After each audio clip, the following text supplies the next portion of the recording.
Johnny, you don't listen. I told you to pick up all these toys an hour ago. What happened? Weren't you supposed to get your report card today? Come on, hand it over. Let me see. Oh, okay, well, I guess your sister can be our honor student. Johnny, aren't you home late today? Where were you? Detention? Again? This is the third time. Oh my God, you're so stupid, you don't listen. Oh, you're gonna get detention again and again and again and then get suspended? Oh, where's your father? Michael, come down here. You have a disappointing son. So we've all heard these phrases sometimes, and they can be pretty funny, but we know that the words we say can make an impact on others. So throughout my 4 years, I've had a lot of opportunities to get involved in research and become a research assistant in different labs. And before starting any research of my own, I mainly helped grad students and seniors collect data for their experiments. And usually this involved experimenting on little kids, which is a lot of fun. So parents would come with their child, and they come into the lab, they'd watch me administer the experiment, and in the end, they would ask me a question. They'd say, oh, well, how did they do? Or they'd say, oh, they would have done better if they were at home. The worst question was, how do I make this smarter? They did so horrible, what should I do? I think, oh no, not this question again. But I would always have the same answer. I'd say, oh, they did so great. They're so hardworking. Why? Because their child was standing right beside them. And what I said could impact the way that that child perceived themselves. And maybe what I said could impact the way that that parent perceived their child. So I was first introduced to the term locus of control one summer when I was doing research with Dr. Stephen Nowicki. He has dedicated a great portion of his career talking about locus of control. Locus of control is the degree to which people believe that they can control the outcomes of events in their lives. So how much you believe that you can control your life. And locus of control is abbreviated as LOC. Now, this isn't about bugs, locusts of control. It's locus as in a point or position on a spectrum. So before I continue, I'll demonstrate. So how many of you have seen the water bottle flipping trend on the internet? Now, if you haven't, it's okay, it's really simple. Basically, you try to flip a water bottle and make it land upright. So this might take me a few tries, forgive me, but I'll try my best. Okay, let's see. Okay, whoa, thank you. Okay, so that was exciting. So this wasn't an April Fool's joke. This wasn't something that is for no reason. I have a question to ask you guys. Do you think I was able to do this because of luck or because I had practiced beforehand? So how many think luck? And how many think I'd practiced beforehand? Okay, great. So if you thought that I was able to do this because I practiced beforehand, you would get a point towards internal on our scale because you believe that I had control over the situation. I practiced and I was able to do this. If you answered luck, you would get a point towards external on our scale because you believe that outside forces, other things, chance impacted this outcome. Overall, when you take a full locus of control questionnaire, if you answer more points internally, you are internal, or you think you can control most things in your life. And if you get more points towards external, you think other people, other things, powerful others, chance impacts most of your life. Now, what do I think? I'm very internal. I know that what I do can affect my outcome, so I practiced this as much as I could before coming here. I looked up how to do this, figured out a way that this would work for me, figured out little hacks and tips. So I picked a water bottle with a big surface area at the bottom. I figured out how much water to fill, only 1/3 of the way. I kind of figured out when to release. I just practiced this, annoyed my roommate. Yeah, the whole works. So overall, is it more beneficial to be internal or external overall? Studies show internal. Now, before any of you get upset because you pick luck in this situation, don't worry. This is just one question, and you have to take a full locus of control questionnaire to figure out if you're more internal or external. If you take the full questionnaire, it takes many factors into account. Also, you want to remember that locus of control is measured on a continuum, so scoring exclusively internal or external is very rare, and you don't want to really score exclusively internal. Thinking more externally can help in situations where being too internal would be inappropriate. So for example, if you put out your recycling and it was never picked up by your waste management company, that wouldn't be your fault, right? But if you were too internal and you blamed yourself and you thought you can control everything, then you'd be thinking too internally and thinking more externally and realizing that other things impacted your situation would be beneficial. Now, if you put your recycling out on the wrong day, but you blame the company for not picking it up, then you'd be thinking too externally. You wouldn't realize that you were to blame. You were the cause of the problem. So why was I interested in this? What initially attracted me to this? So I'll give you an example. Say there are two students in a classroom, and one is internal and one is external, but they both fail their exam. If you ask them, why did you fail your exam? The internal student would say that this was because they didn't study hard enough, and that's why they didn't do really well. If you ask the external student, they would say they hated their professor and they weren't wearing their lucky shirt. So on the next exam, what would you see? You would most likely see that that internal student studied harder and received a better score. That external student would have just worn their lucky shirt and not seen a change in their grade. And studies reflect this. Studies show that locus of control is the single most important factor in determining academic achievement and success, even when IQ is controlled for. So since the 50s, hundreds of thousands of experiments have been conducted about this concept. And academic achievement is just one of the things that they studied. Overall, being internal helps in many areas of life, and academic achievement is just one of them. So my first example is elite athletes. And I'm just going to be mentioning my favorite studies, but you can go look and find some more of your own. So elite athletes are significantly more likely to be internal. And Muhammad Ali is my favorite example. He has quotes that go, "I am the greatest. I said that before I knew I was." He also says, "I hated every minute of training, but I said, don't quit, suffer now, and live the rest of your life as a champion." Very internal phrasing. 2, drug and alcohol addiction is significantly less common amongst internals.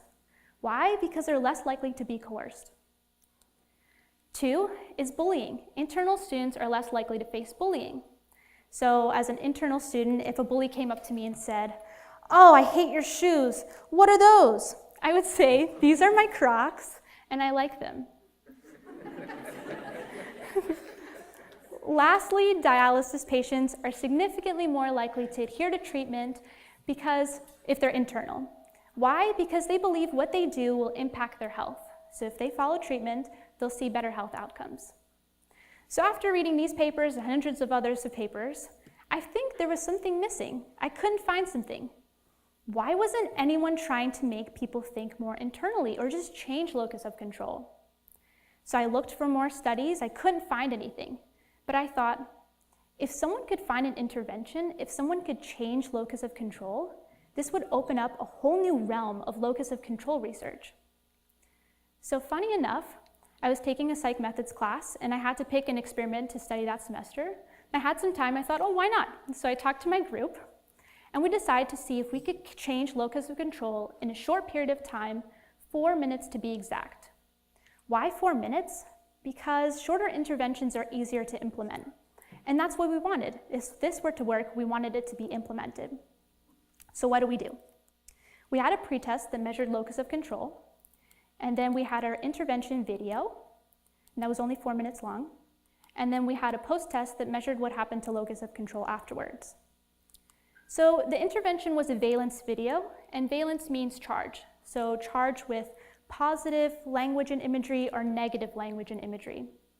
So our positive video was a workout motivation video. People were waking up early to go to the gym, they were climbing up mountains, lifting up heavy weights, and the external video was negative. It was about climate change and how nothing could be done to change the climate. People were crying, floods were washing away homes, and politicians weren't able to come up with a consensus on what to do. So we hypothesized that after watching the positive video, our participants on average would become more internal and realize they did have control over their lives. And after watching the negative video, they would become more external, realizing that there were some things that were out of their control. So what do we find? I'll show you with some of the data with this table. So on our y-axis, we see locus of control score. So the higher the score, the more external, the lower the score, more internal. On our x-axis, we see which participant group they were in. They either watch a positive video or the negative video. So this blue bar shows our pre-test for locus of control before they watched the positive video. In our post-test, we see that scores became statistically significantly more internal after watching the positive video. This blue bar shows what our locus of control scores were before watching the negative video. And those participants became more external, but this wasn't statistically significant. So overall, the good news is it's pretty easy to think more internally, but it's more challenging to think externally. So why am I here today? Why are you here today? Why do I need your help? So we have to change our locus of control. We know that by just the way we're thinking, that's going to impact our outcomes. So it would be my dream to implement an intervention in workplaces, in schools, in hospitals, but intervention is very difficult without community support. So I thought we would implement some ideas amongst ourselves. So I've come up with some ideas through my research to help you think and act more internally, but you can apply these to other areas of your life, of course. So the first one is parenting. I'm not a parent, so I don't want to tell parents what to do, but we can all change the way we interact with kids. This is important because locus of control is learned, so we want to teach kids the thought process of being internal while they're young. So if your child did really well, don't tell your son, "Oh, you're so smart, I'm so proud of you." Tell them, "You're so hardworking, I'm so proud of you." Why? Because being smart is out of a child's control, but being hardworking isn't. Being hardworking shows that what you do impacts your outcome, and that's exactly how an internal thinks.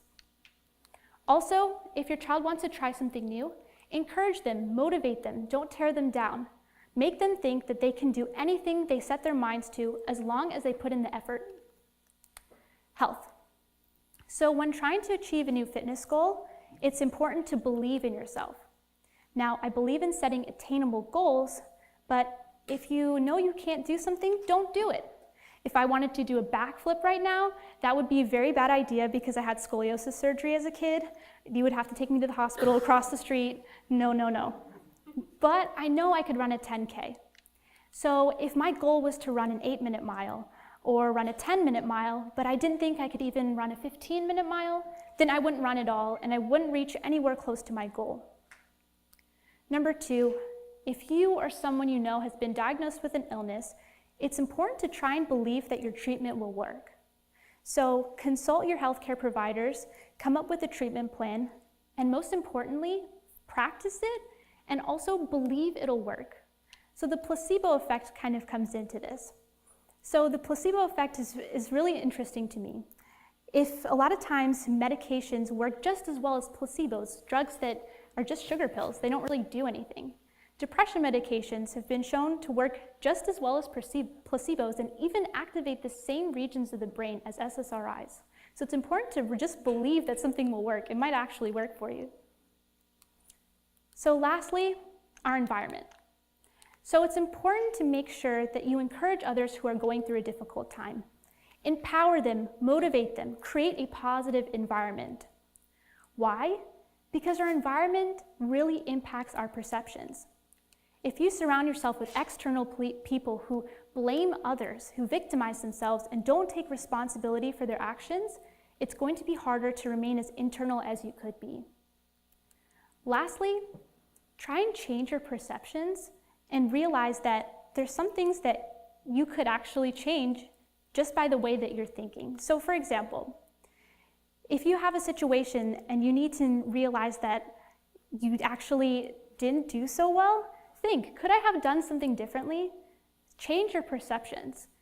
Really be self-actualized. So overall, I want you to take a few messages with you. Surround yourself with positivity and encouragement. Also, be more self-aware. Just know that how you perceive your situations matter. If you need help thinking more internally, just know it may only take 4 minutes. So, let's share more inspiring stories. Let's empower others and ourselves, because ultimately, you can change your life just by changing the way you're perceiving it. Thank you.